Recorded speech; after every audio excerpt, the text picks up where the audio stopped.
All right, Chess. So I've been, talking about culture building this week.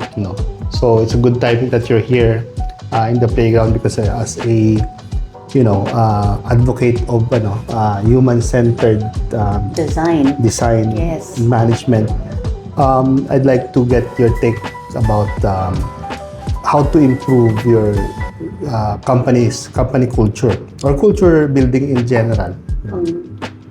I think it comes back to three things. No? One, it's the commitment of the leadership team to live by their vision, mission, and culture and values. Right. Welcome to the Feel Good Grind, where I share my stories, wins, and insights in my business playground. Because business should feel good, not just look good. Last week was rough. I failed. Not in the dramatic way, but in that quiet, unsettling way. When you wake up and realize your main business is crumbling for the entire week. It shook me because marketing fuels most of my businesses. What did I miss? Did I push too hard? It wasn't a feel-good week, and that's the truth. But feel-good isn't about everything going right. It's about how you handle it when things fall apart. Planning keeps you grounded, detachment keeps you sane, and staying present, that's what helps you rebuild. I trusted the process because I knew I had multiple streams, and one dip doesn't define the whole business. When one part crumbles, another sustains you until you find your rhythm again. So yes, I failed last week, but that's part of running a feel-good business. You plan, you detach, you stay present. Because the real feel-good moment isn't when things go perfectly. It's when you find peace even when they don't. In the meantime, let me run you through some clips last week. What you mentioned naman is pretty much a universal problem of a construction business. No, I have developed business processes for several construction companies over the years, and I know those pain points. No, like you said, material management. Kahapon lang may kausap ako. Yan exactly ang problem. No? And material management is a matter of defining the right process in and out of the materials and the other. Tsaka yung mga nabanggit mo, I don't know if you have one. Mostly kailangan talaga diyan, my suggestion is to have a strict internal audit process. Kasi internal audit process, ano na yon, across several functions, no? From materials, inventory, labor, revolving funds, even yung preventive maintenance ng sasakyan, like you mentioned, no, is part of the audit process. Simultaneously, I think, I don't know how you do it now or how strong your project management skills are, which I also provide workshops for that, no. Yung talagang what I recommend kasi is agile type of project management. I don't know if you've heard yung mga Scrum-based na project management. I also teach that. And simultaneous kasi yun or parang it works nag-integrate yung project management and accounting part of everything, yung ina-account natin lahat, no, at the same time yung audit. So tapos may HR function, so it's really a synergy of all those departments, no. So kailangan defined yung handoffs ng bawat isa, no. One issue, for example, dapat i-bill na pala, hindi na bi-bill, no, yung progress billing kasi walang tamang handoff of the project manager to accounting. Iba-iba yung dynamics per company, pero pretty much may mga best practices that we can implement as quick wins ba. Ang maganda kasi sa Scrum is meron kasi tinatawag na sprint, no. So for example, your policy is ang sprint is every 2 weeks, no. So ibig sabihin, every 2 weeks you will define specific deliverables per tao. Tapos meron kang Kanban board doon na online that you can use, no. Now, every closing of the sprint, which is every 2 weeks, nandun yung concrete progress of that particular task for a particular person, kung natapos niya or hindi, no? Yung commitment niya. Now, pag yung tao na yon is sunod consecutively hindi niya nami-meet yung kinumit niya, then it's a concrete evidence of non-performance. Third is yung sa values nga or behaviors. Usually, what I recommend is 70% based on KPIs, which is an objective evaluation, and then 30% lang yung subjective, no? So ito yung based on self-assessment and supervisor assessment, scoring 1 to 10. Now, dun sa KPI naman, to simplify it, I just, kung pwedeng 2 hanggang 3 KRAs lang, no? As a start, is a good start, no? Which is usually, lang naman yan quality and timeliness. Quality of work and timeliness. If you can measure those two, and introduce those KRAs. For example, sa sales, madali naman sa sales target sales, no? Yung timeliness naman, how timely yung nila. Yung sa side naman ng operations, yung timeliness of delivery, diba? So, and the quality, yung dalawa. Yung third aspect probably, pwede kang mag-inject doon ng 10-20% na mga incidents, no? Incident reports. Something like that. So, I mean, yun yung quickest way to implement KPIs, no? Pero if you wanna be strategic about it, yun nabanggit ko kanina, you start from an overall corporate or company goals, no? Which madiderive mo yan from your strategic plan. Yung kasing pag-scale kasi, it's a personal decision, hilig-hilig din yan Though, me, in my case, when I was younger, I was aggressive. So, gusto ko scale. Pero as you mature, parang i-realize, yung appetite sa pag-iisip. mababa yung appetite mo. Though, fortunately, I was able naman to semi-retire because I was able to sell my company, nung pandemic. So, meron akong means to, to be relaxed, no? Some people, they want to scale because they have a purpose, they have a mission na gusto nilang, or i-rally na idea, no, or team, no? So, kanya-kanya tayo ng motivation, di ba? In your case, if your motivation is to stick to your advocacy na tumulong sa mga local companies, then that will be your what do you call that, parang main motivation. At the same time, help out yung mga freelancers then to mga virtual assistants to keep their jobs, no? That's your motivation to scale. And in any business, dapat meron ka talagang what do you call this, marketing na ginagawa, di ba? Lead generation and marketing na ginagawa to sustain your business. Not necessarily scale, but to sustain. Once you reach to the point na okay na to, again, decision mo yan kung gusto mo pa mag-scale further. Diba? Some people, they want to scale because not necessarily pera, but also it's a puzzle sa kanila, it's a challenge to scale. So para siyang isang puzzle na gusto nilang i-solve, no? Ako meron akong ganong tendency, no?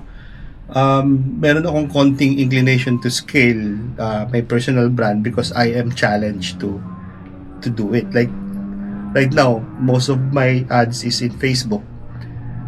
Pero ngayon, I am challenged to diversify to other ad platforms katulad ng Google. Nag-start na ako, and then after that I have a plan to also tap TikTok ads, no, for my personal brand.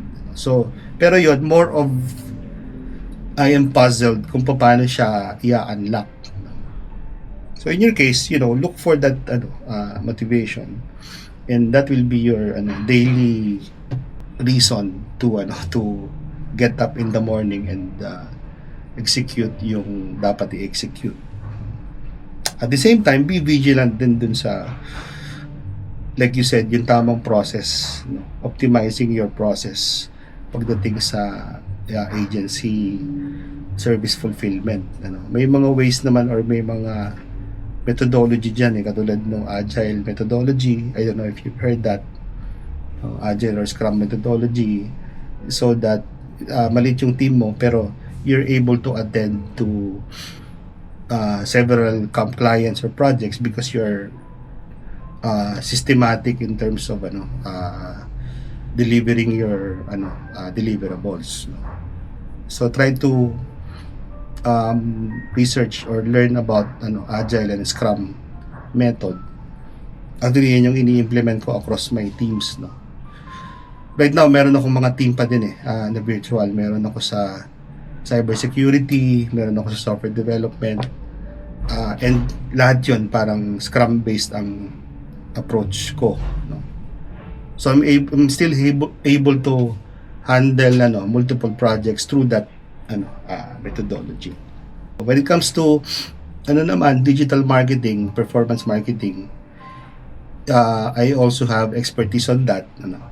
I used to be a CMO of a logistics and warehousing e-commerce fulfillment brand in the Philippines. So I've handled a lot of agencies din, mga SMM. Me as their client. At the same time, I've handled a team of marketing that is doing performance marketing. So if you need help doon, I can also help. Hello. Hello. Like you mentioned, you're into construction, Yes. You are like in a rehabilitation mode, no? Mas malaki yung debts ninyo ngayon kaysa sa assets. Yes. I think yung kailangan talagang ma-explore is your capability to repay, di ba? 3 things, no? Yeah. One is yung new projects, no? So, Yes, may that's true. mga continuous ba na new projects na pumapasok? So, that's one. Yung second, Yes, yung receivable, di ba? So, and there are two receivables in your industry. One is yung contract receivable, meaning hindi pa nasisimulan o hindi pa, kasi naka-progress billing kayo dyan, di ba? Ibig sabihin, hindi pa tapos yung deliverable, hence hindi pa kayo makapag-issue ng billing, no? Yung second receivable, yung nakapag-issue na kayo ng invoice pero hindi pa nagbabayad yung customer. In reality, yung contract receivable, wala pa sa libro yun di ba? But the problem there is you need fund then to deliver the milestone. So, if I ask you how in terms of yung value ng receivables compared sa payables, meron ka bang figures doon? Yes. Take ko dyan, I think I mentioned to you na in your industry, it's actually, not surprising, no? Yes, that's true. Yun talaga yung issue, usually yung receivables at saka yung management ng cash flow, basically, Yes. no? So kung walang proper systems talaga, and we're not vigilant dun sa, pag-establish ng cash forecast and controls, yan talaga yung mangyayari dyan, But I don't think it's the end of it because like you said, but correct me if I'm wrong, no? You're confident naman na you can get new projects, at the same time magagawa ng paraan yung mga existing receivables, no? It's a matter of reviewing your current contracts, yung template na ginagamit nyo sa contracts, making sure na ma-design siya na favorable sa inyo pagdating sa billing and collection. Yung template ng contract kasi starts any project naman starts from there, di ba? So, kung hindi malinaw yung yung collection policies ninyo doon sa contract, yung billing clauses, no? Proper documentation, usually yung mga progress completion, pag hindi malinaw yung deliverables, nagkakaroon ng dispute, therefore nadidelay yung billing and collection, di ba? Pero kung yung scope of work doon sa kontrata is clear and everything is documented every time na may progress, then that will protect you from disputes, no? At the same time, of course, timely billing. So part of it really is project management, no? Yes, Na that's minsan tapos na pala yung project, hindi pa nagbi-bill. I don't know if you encounter that, Yes, but that's madami. common, no? true. Yes, madami. So if you look at it holistically, like I mentioned, start with the contract, and then Yeah. project management, timely billing and collection. And right now, since you are in rehabilitation mode, you really have to be nakatutok ba dun sa cash flow. Initially, parang it has to be daily monitoring, no? Until you become confident na talaga dun sa cash flow ninyo. Yes, yes, yes. So, having said that, marami kang tatrabahuhin. Nagdi-disburse ngayon, once a week lang or as it comes? Nagbabayad? No, may schedule ako. May schedule twice a week. Twice a week. So, Yeah, para timing sa banking. Kasi I don't allow nagbabank everyday. Maguguluhan yung tao maraming process eh. oo nga. Pero, ang maganda dyan, pagka nasiset ka ng billing, pwede mo na nga siyang gawing once a week na lang instead of twice a week. Kasi, Okay. oo, kasi nakaset up na yung bill mo. Then, meron ka ng reference real time kung ano yung payable mo for the week. No, kung meron kang software na ginagamit, lalabas yun sa aging, accounts payable aging mo. Doon mo makikita yung mga kailangan mong bayaran for the week. Ngayon, makakapag-prepare ka na agad ng payment process. Tapos, kahit once a week ka na lang mag-release ng payment. Maganda magawa mong once a week cycle ba, yung disbursement. So, kasama doon yung reconciliation. So, ako, suggested ko ng process dyan, say every Wednesday, titignan mo yung accounts payable report, which is yung mga due today and up to due ng Tuesday, hindi, up to yung due next week, no? So yun Yes. yung pape-prepare mo ng cheque or transfers, no? Ngayon, Thursday, ipapa-approve sa iyo yun. Kung may tao ka na nagpa-plot na nun. O kung ikaw mismo, di okay. Pero ideally, as you grow, turuan mo yung tao mo na based on the AP, yun yung gagamitin niyang request for payment for your approval. I'd like to share with you some gaps analysis or findings from a business process review project with one of my clients. So, as always, I'd like to keep this in private. I'm not divulging any company names for privacy purposes. But this is to share with you the gaps, which actually these are common gaps that I find or we find during business process reviews. Number one, in government audit and compliance, absence of internal audit function. So this is risky for fraud or theft that remains undetected for years and only discovered during an external audit or BIR inspection. So resulting in back taxes, penalties, and reputational damage. So now, some companies also use pre-signed checks and oversized petty cash funds, which undermines financial integrity. Again, high fraud risk, loss of funds, and no accountability trail. Another one is no segregation of duties in payment approvals. Same person can request and release funds. Again, risky. For human resources, no formal HR department, functions handled informally. So this will lead to lack of accountability and poor employee engagement. So second is incomplete employee records, no HRIS, no 201 files. So this is going to be a weak defense against labor cases and payroll errors.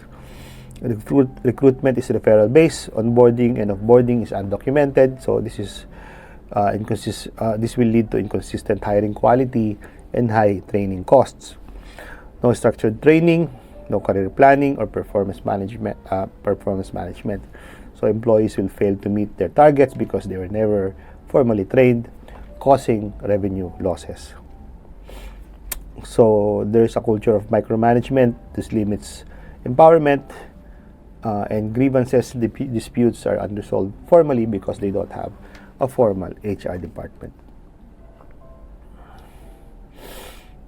I'll just skip some of the departments. For procurement and inventory, no three-way matching from PO, receiving, and payment.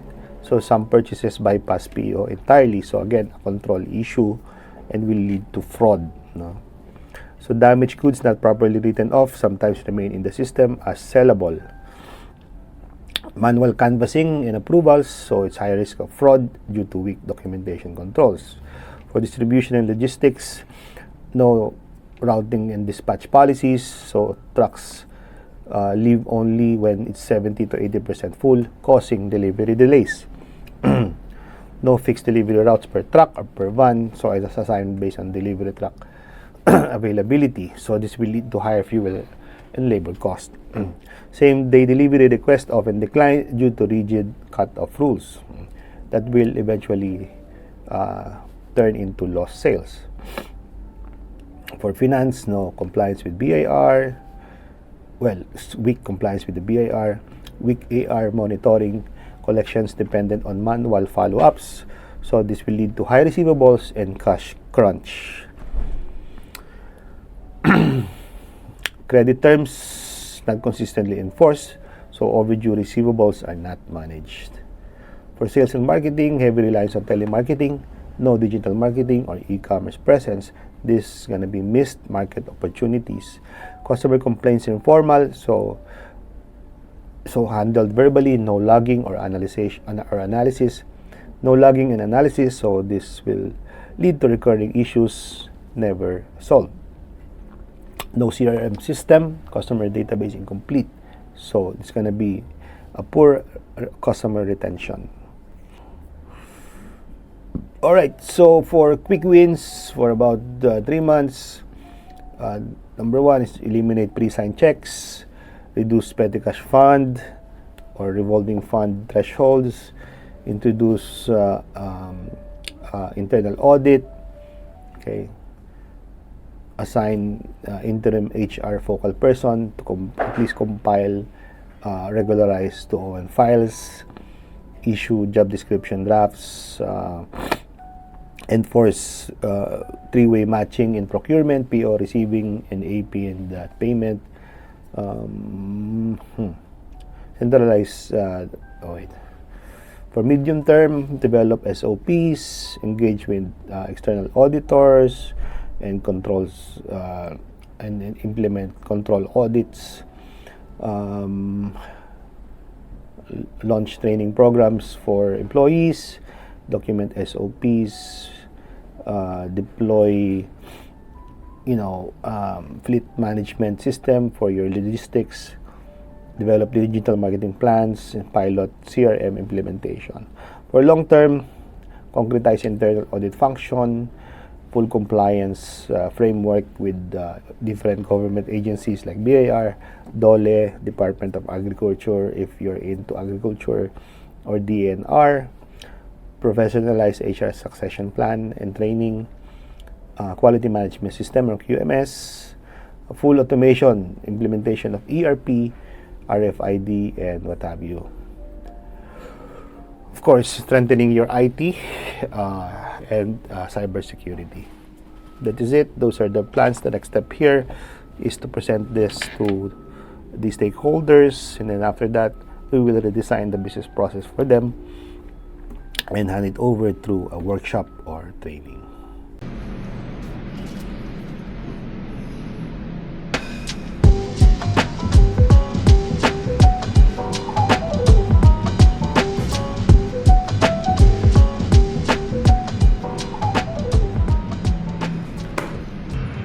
Again, yung self-paced training is one of the options, no?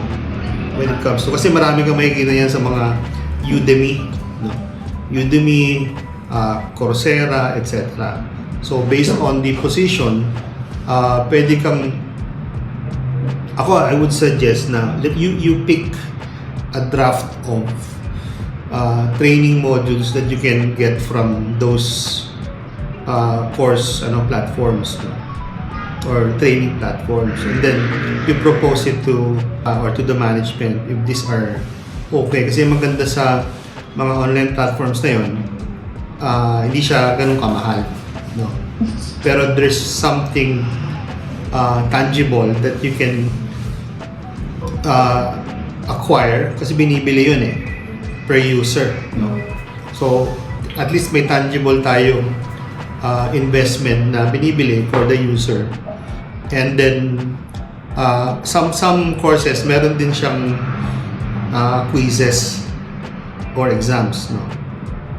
So about sa marketing, so yung marketing basics 101, email marketing 101. So make an inventory of that.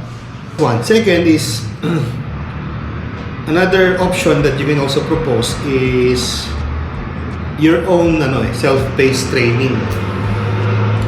For example, yung onboarding, instead of you doing it all the time, why not record it in Loom? Sa Loom or a formal production of the onboarding. And some other some other skills na gusto nyo isama sa training. Yung kanina is you buy it, yung pangalawa is that you create your own training, something like that. But ang pwede mong gawin is based on the job. I'm sure may mga job description, though alam ko you're still developing it, no? Yung mga job description, pero at least meron kang draft doon. So whatever job description yung nandun, yun yung hanapan mo ng self-paced training programs. Just the second, kanina, self-paced, tapos meron kang create your own. And then third, I'm sure, marami namang mga available live workshops din na offer online. Iba-iba. Hanap ka lang din doon, di ba? Pero pinaka-practical, pinaka-mabilis na may implement is yung self-paced. Sa Coursera. Coursera, meron sa Skillshare, Udemy, no? And Teachable. Yung mga yun ang mga major LMS platform. Ako doon LMS, no? Learning Management System. Yun. So, ang maganda kasing structure sa training is that meron ka for onboarding, which is basic policies ng company, at the same time yung basic 101 training of the operations, no, of how the business works. And then second, yung position-based training. Then after that, yung upskilling. So meron ka yung basic sa onboarding. Yung upskilling naman, usually ina-apply yan diba? So meron kang list of it, and then yung employees ang mag-a-apply kung ano yung gusto yung training na pasukan. And para lang hindi siya also somehow dinidictate ng company. Pwedeng ganon. Pwede rin approach, meron ka munang skill assessment, diba, na exam na pwede mo i-develop. Iba-ibang ledgers natin, and meron tayong 5 major types ng ledgers. One is yung our account types, no? One is yung asset, no?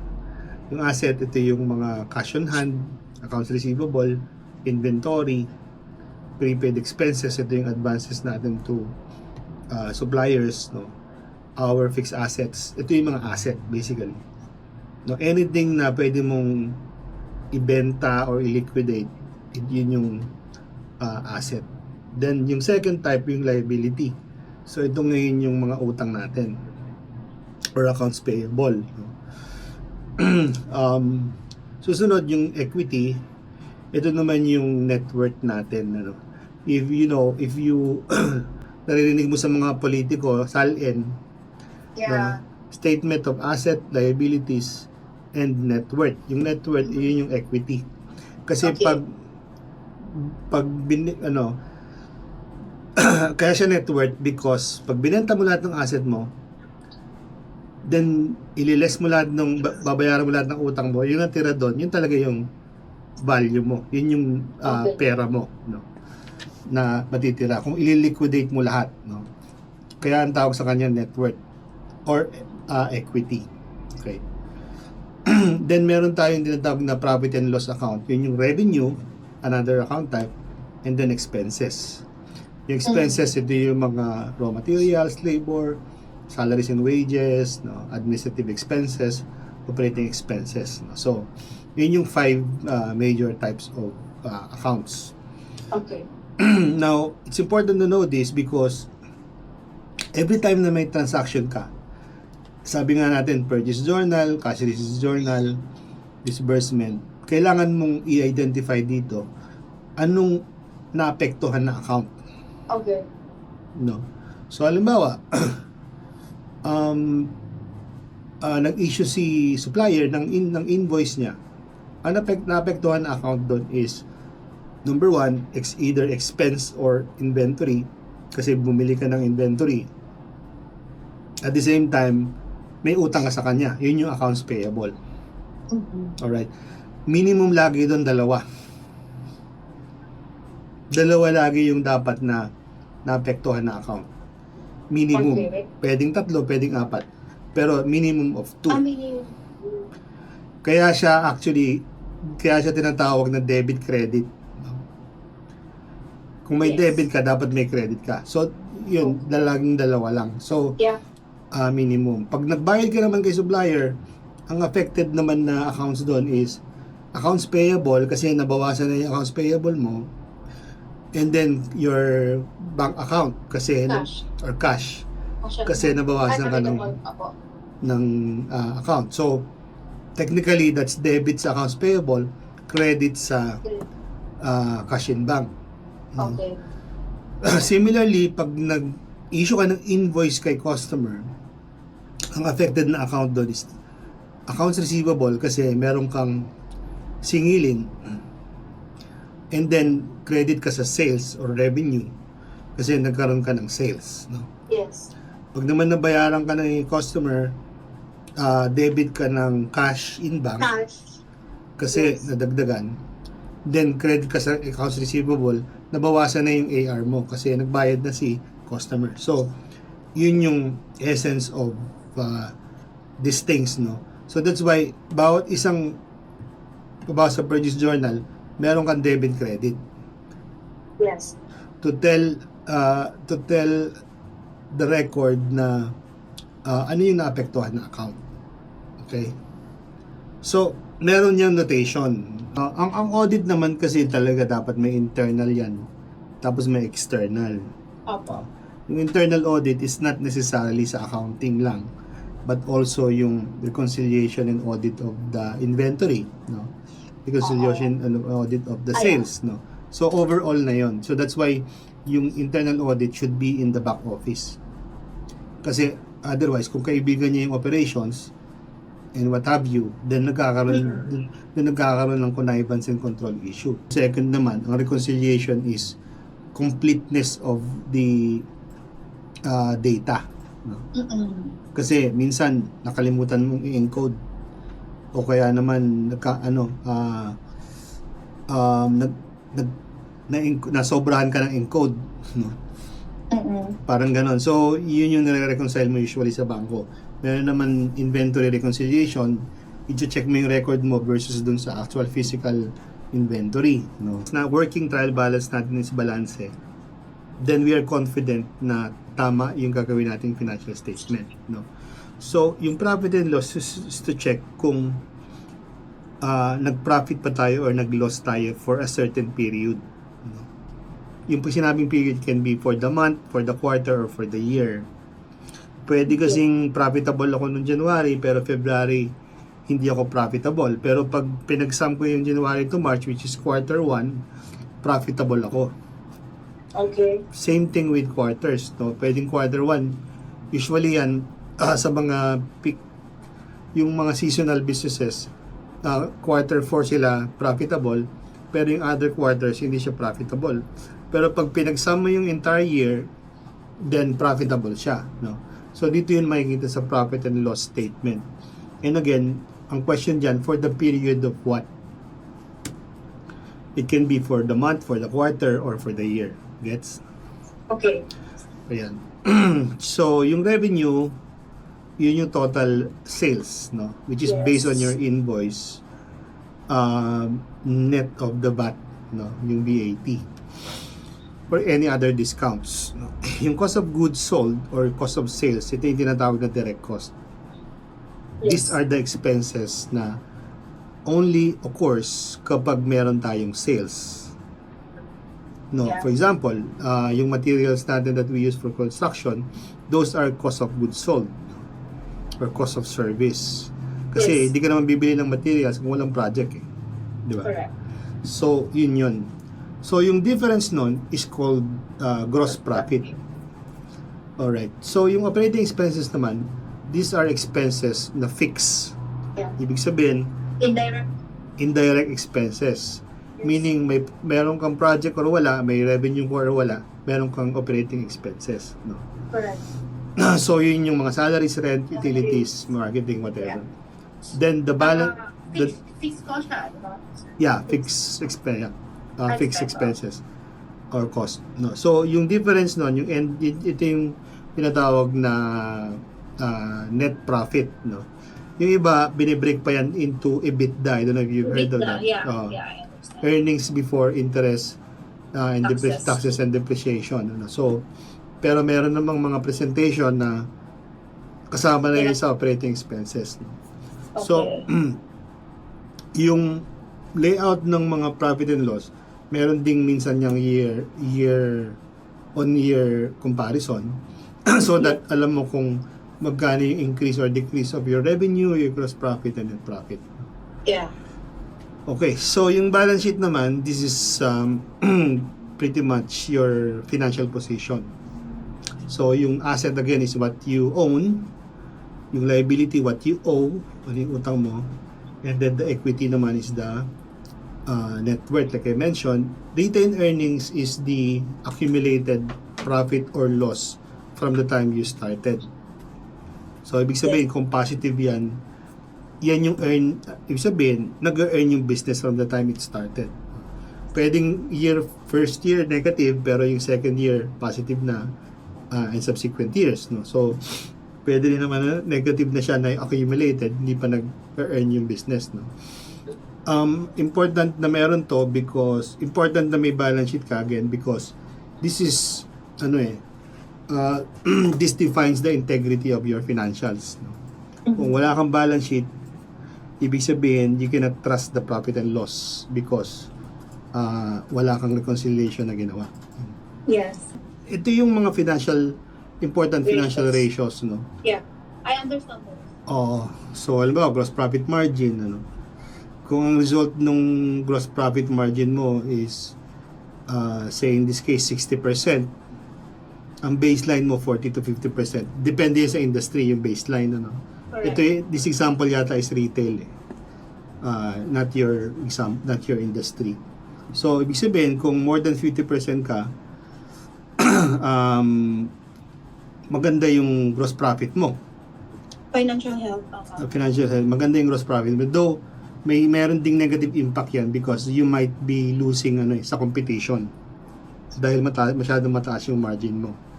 Correct. Alright? Kasi ang baseline ng industry mo is 50%, so dapat lumevel ka doon so that you can be competitive. Correct. Unless you are positioning into in a different market, di ba? Naman, kung mababa naman yung gross profit mo, margin, then something is wrong dun sa masyadong mahal yung mga materials mo na binibili or yung labor mo. So, hence, you should negotiate with suppliers or adjust your pricing strategy. Sabihin, increase mo yung revenue mo. Same goes with net profit margin. So, kung katulad nito sa sample na to, 30% yung net profit niya. So, ibig sabihin, yan yung bottom line. Ang baseline mo sa industry is 10%. Masyadong mataas. No? So, ibig sabihin, you can use that excess profit for expansion Or pag mababa naman, review mo yung operating expenses mo. Masyadong mataas. Yes. No? And again, pwede ka rin mag-increase ng price. No? So, yun yung mga insights na makikita mo sa profit and loss. Dito naman sa balance sheet, yung sinabi ko kanina, hindi pala, iba pala to. Current ratio is if you're holding too much cash, no? There's such thing kasi na pag too much liquid ka, hindi rin maganda because natutulog yung pera mo. No? Yes. So either you reinvest that into another, business or revenue stream, or consider other investments. No? See, every company say they care about culture, but when deadlines pile up, when sales dip, when employees leave, that's when you see what culture really is. And lately, I've been asking myself, did I really live by the culture I preach? So, when I started my first business, culture wasn't even on the list. I thought people work for money, not meaning. But over time, I realized something. The best people don't stay for salary. They stay for trust, growth, and belonging. So this week, I'd like to talk about what makes a culture work. Not in theory, but by talking to some people I work with.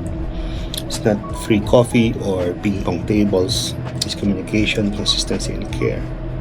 All right, Chess. So I've been, talking about culture building this week. No, so it's a good timing that you're here in the playground because as a advocate of human-centered Design. design Yes. management. I'd like to get your take about how to improve your company culture or culture building in general. I think it comes back to three things. No? One, it's the commitment of the leadership team to live by their vision, mission, and culture and values. Right. So it has to be explicit. So they have to create an intentional strategy and conversation amongst themselves that these are things that are important to them. For example, if the vision is to be the number one, company in the country or whatnot, that follows with the mission and that follows with the values. And then of course, the culture, because it's a summation of all that. Yeah, kundi di naman parang ang laging impression is like medyo abstract di ba? Yes. Yun yung So, maganda that we are giving a concrete Yes, and if you don't have that, yeah. then crippled yung company. Because they will now run amongst themselves what's important for them. Right. Right? Because vision is relative to every person. Yeah. Then therefore the mission becomes also relative to the person. Yeah. And the values of each and every one of us is also different. So one may say that, okay, since that person is sa sales, diba? So ang sa kanya, revenue generation, tapos so talagang pe-pressure niya yung team niya to deliver revenue. Pero yung isa naman gusto na hindi. We have to take care of clients more. So nandun siya sa, taking care of the longevity of a client engagement. So ngayon, yung values na nagpo-pull and push yun. Nagdi-divide yung organization. Therefore, the people underneath them, naglalabanan. So that's why ang impact nito is nagkaka-silo. Yeah. Yung organization, di ba, nagkakanya-kanya na sila because each person in that the leadership of that department, they're divided amongst themselves also. Correct. So especially that sales is always in direct opposition with operations, di ba? Correct. Because sales will commit to something, operations di naman kaya. Right? Or nagkaka-scope creep, for example, in operations, then pabalik sa sales kasi, bakit kayo nag-commit dun? Dapat meron tayong revenue. So, these are, and this sounds like a general day-to-day stuff, but it actually comes back to culture. Correct. But in a, so sabihin na natin small size of a business. Yeah. Who's like the, sino yung members of the team? Of course, the owner should be there. No? Yes. And who else should be involved in the culture building, no? And can you say na it's not solely talaga sa the owner of the business? Yes, it's not solely the owner. It's everyone. Right. It comes back to the second point that I want to share. Kasi once clear na yung vision, mission, values, and of course the summation of that is culture, Then the second part is they have to also commit to that. So once it's already built by the leadership team, sabihin natin CEO yun or founder, plus usually may kanang kamay yan eh. Kahit Number isa. two. O, si number 2 niya. Or minsan may number 3. Kung Right. medyo malaki-laki na silang 20 people na yan, mga ganyan. Then, the 3 people must agree. And therefore, when they onboard somebody, a new hire, even suppliers, whoever it is that they're going to work with on a day-to-day basis, alam dapat yung vision, mission, values, and the general culture. How do we conduct ourselves? Right. So, Anong role ng HR? Yes, and I'm gonna come into that third Okay. point. Yeah.